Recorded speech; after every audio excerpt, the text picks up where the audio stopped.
उत्तराखंड के जनपद हरिद्वार से है, जहां पतंजलि योगपीठ के 29वें स्थापना दिवस, पतंजलि योगपीठ के महर्षि दयानंद सरस्वती जी की 200वीं जयंती एवं गुरुकुल ज्वालापुर के संस्थापक पूज्य स्वामी दर्शनानंद जी की जयंती के अवसर पर देश के रक्षा मंत्री राजनाथ सिंह ने विश्व के श्रेष्ठतम गुरुकुल पतंजलि गुरुकुलम व देश के श्रेष्ठतम शिक्षण संस्थान आचार्य कुलम की नवीन शाखा का शिलान्यास किया है। इस अवसर पर केंद्रीय मंत्री राजनाथ सिंह ने कहा कि गुरुकुलों में शिक्षा के साथ साथ समाज में शुचिता व नैतिकता का पाठ भी पढ़ाया जाता था। उन्होंने कहा कि लॉर्ड मेकाले ने एक षड्यंत्र के तहत ऐसी शिक्षा प्रणाली विकसित की जिसने हमारी गुरुकुलीय परंपरा को लगभग समाप्त ही कर दिया था, किंतु स्वामी रामदेव जी महाराज जैसे तपस्वी महापुरुष ने गुरुकुल की परंपरा को पुनः गौरव प्रदान करते हुए पतंजलि गुरुकुलम की आधारशिला रखी है। मुझे आशा है कि स्वामी रामदेव जी के दिशा निर्देशन में संचालित पतंजलि गुरुकुलम भारतीय संस्कृति व सनातन की ध्वज वाहक बनेगा। उन्होंने कहा कि भारतीय संस्कृति जीवित व सनातन बनी हुई है, इसमें इस देश के गुरुओं का बहुत बड़ा योगदान है। 1500 वर्ष पूर्व नालंदा व तक्षशिला विश्वविद्यालय उसी गुरुकुलीय परंपरा पर श्रेष्ठ उदाहरण है, जहाँ से पूरा विश्व शिक्षा के क्षेत्र में दीप्तमान होता था। स्वामी जी भी उसी दिशा में कार्य कर रहे हैं तथा गुरुकुलों की स्थापना कर महर्षि दयानंद के सपने को साकार कर रहे हैं। कार्यक्रम में स्वामी रामदेव जी महाराज ने कहा कि हमने गुरुकुल से शिक्षा प्राप्त कर मानव सेवा के लिए विशाल अर्थ साम्राज्य स्थापित किया है। अभी 500 करोड़ की लागत से पतंजलि गुरुकुलम तथा आचार्य कुलम तैयार करने की योजना है। साथ ही साथ अगले 5 सालों में 5 से 10 हजार करोड़ रुपए शिक्षा के अनुष्ठान में खर्च करने का लक्ष्य है। उन्होंने कहा कि जो देश से पाया है उसे इस देश को वापस लौटाना भी है। हमने महर्षि दयानंद के पच्चिन्हों पर चलकर योग धर्म से राजधर्म को सर्वोपरि रखा है। महर्षि दयानंद में एक और वेद धर्म सनातन धर्म की बात की तो वहीं दूसरी ओर राजधर्म के लिए अपना सर्वस्व न्यौछावर करने वाले बलिदानी तैयार किए। पतंजलि गुरुकुल सनातन के ध्वज वाहक तैयार करेगा जो पूरे विश्व में भारतीय संस्कृति का प्रचार प्रसार करेंगे। पतंजलि योगपीठ के महामंत्री आचार्य बालकृष्ण जी ने कहा कि पूज्य स्वामी दर्शनानंद जी ने अल्प संसाधनों से ये संस्था प्रारंभ कर एक सपन देखा था जिसे श्रीदेव स्वामी रामदेव जी महाराज साकार कर रहे हैं। इस संस्था ने अपनी व्यवस्था के गौरव को देखा है। कहीं न कहीं ये संस्था अपनी वृद्धावस्था की तरफ जा रही थी, किंतु श्रीदेव रामदेव जी के तप व प्रसार से ये पुनः अपने अतीत के गौरव को समेटे हुए वैभव प्राप्त करेगी। अतीत में देखें तो राष्ट्रपिता महात्मा गांधी, राष्ट्रपति तथा 5 प्रधानमंत्रियों ने भी गुरुकुल ज्वालापुर की भूमि को प्रणाम किया है। भविष्य में इस भूमि से नए नए कीर्तिमान स्थापित किए जाएंगे जिससे साक्षी दुनिया के प्रतिष्ठित लोग होंगे।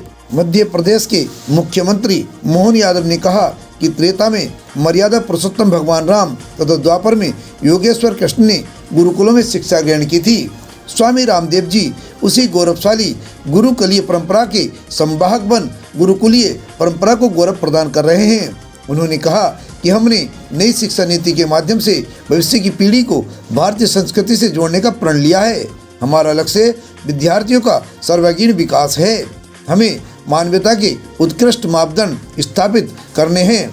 उन्होंने स्वामी जी को मध्य प्रदेश के उज्जैन में गुरुकुल स्थापित करने तथा मध्य प्रदेश से पतंजलि के सभी प्रकल्पों को संचालित करने के लिए आमंत्रित भी किया है। उत्तराखंड के यशस्वी मुख्यमंत्री पुष्कर सिंह धामी ने कहा कि गुरुकुल एक विशिष्ट शब्द है जहां गुरु शिष्य को कुल वाहक मानकर शिक्षित कर उसका मार्ग प्रशस्त करता है। स्वामी रामदेव जी महाराज महर्षि दधीची के समान अपना सर्वस्व देश व समाज की सेवा में न्यौछावर कर रहे हैं। ये गुरुकुल बच्चों को शिक्षा के साथ साथ संस्कार भी प्रदान करेगा जिससे वे आदर्श नागरिक बनकर जीवन के प्रत्येक क्षेत्र में योगदान देंगे। ये गुरुकुल व्यक्ति निर्माण से राष्ट्र निर्माण की परिकल्पना साकार करेगा। पतंजलि की गंगोत्री से भारतीय संस्कृति की गंगा बहेगी। कार्यक्रम में केंद्रीय मंत्री अर्जुन राम मेघवाल, राज्यसभा सांसद सुधांशु त्रिवेदी, एमिटी ग्रुप के चेयरमैन डॉक्टर अशोक चौहान, बाबा बालकनाथ जी महाराज, लक्ष्मण गुरुजी, अखाड़ा परिषद अध्यक्ष स्वामी रविंद्रपुरी जी महाराज, महामंडलेश्वर स्वामी हरिचेतनानंद जी महाराज, स्वामी यतीश्वरानंद जी, सतपाल जी, धन सिंह रावत जी, रमेश पोखरियाल निशंक, शोभित गर्ग, मदन कौशिक, प्रणब सिंह चैंपियन, राकेश टिकैत, सुरेश चंद्र आर्य, आचार्य स्वदेश, विनय आर्य, दयानंद चौहान, स्वामी आर्य बेस, आचार्य सुमेशा, आचार्य सुकामा, स्वामी संपूर्णानंद सहित आर्य समाज के लगभग सभी विद्वान, भजनोपदेशक और सन्यासी महापुरुष, हरिद्वार के सभी पूज्य आचार्य महामंडलेश्वर व संत महात्मा, गुरुकुल ज्वालापुर की महासभा व प्रबंध कमेटी सभा के समस्त अधिकारी व सदस्यगण तथा पतंजलि से संबंध सभी इकाइयों के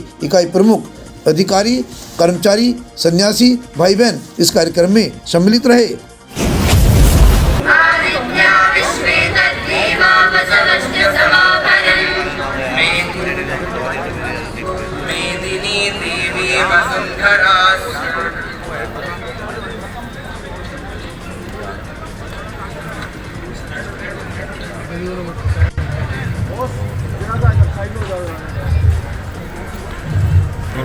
उनके पदानुगामी स्वामी दर्शनानंद जी की जन्मशती के अवसर पर इस ऐतिहासिक एवं सांस्कृतिक धरोहरों को गर्भ में समेटे हुए स्वामी दर्शनानंद की तपोभूमि पर पतंजलि गुरुकुलम आचार्य कुलम के शिलान्यास समारोह में हम सभी के मध्य एक ऐसे व्यक्तित्व जिनको आजाद शत्रु के नाम से हम सब जानते हैं, ऐसे भारत के यशस्वी रक्षा मंत्री आदरणीय राजनाथ सिंह जी,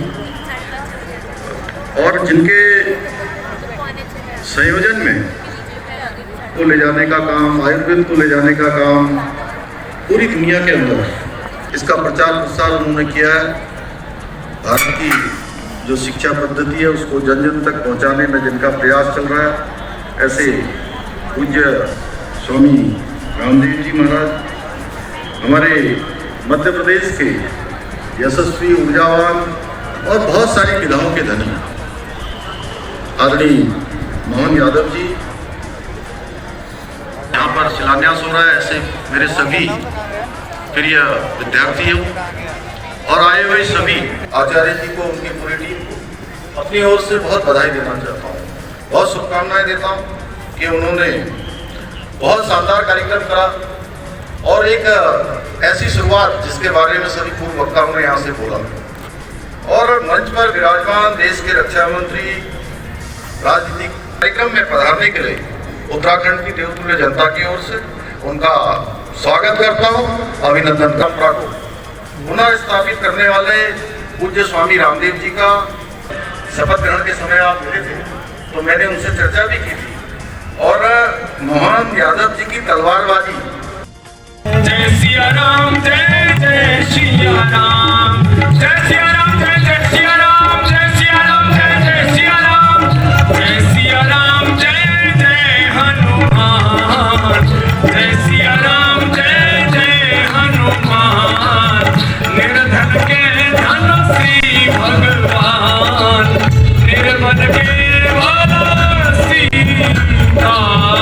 राम हमारे पूर्वज भी है, राम हमारे इष्ट अभिष्ट भी है, राम मर्यादा पुरुषोत्तम भी है, राम आदर्श राजा भी है, वो पति भी है, वो भ्राता भी है, वो सखा भी है, वो दाता भी है। राम उनका एक सर्वहर्षिदानंद के लिए अभी तो और संभलना है। ऐसे नहीं बैठो, दोनों हाथ खोल के बैठो, जिनको टेक्निकल प्रॉब्लम ना हो, नहीं तो भगवान अगले जन्म में साथ दूसरा काम दे देंगे, तो अभी ताली नहीं बजाएंगे, फिर घर घर जाके ताली बजानी पड़ेगी। अभी तो और संभलना है, अभी तो और संभलना है, अभी तो और संभलना है। दयानंद के सपनों को, स्वामी दयानंद के सपनों को हमें पूरा करना है। अभी तो और संभलना है, अभी तो और संभलना है, अभी तो और संभलना है। आंधी वर्षा तूफानों से कभी नहीं बहकाए, ओ आंधी वर्षा तूफानों से कभी नहीं बहकाए।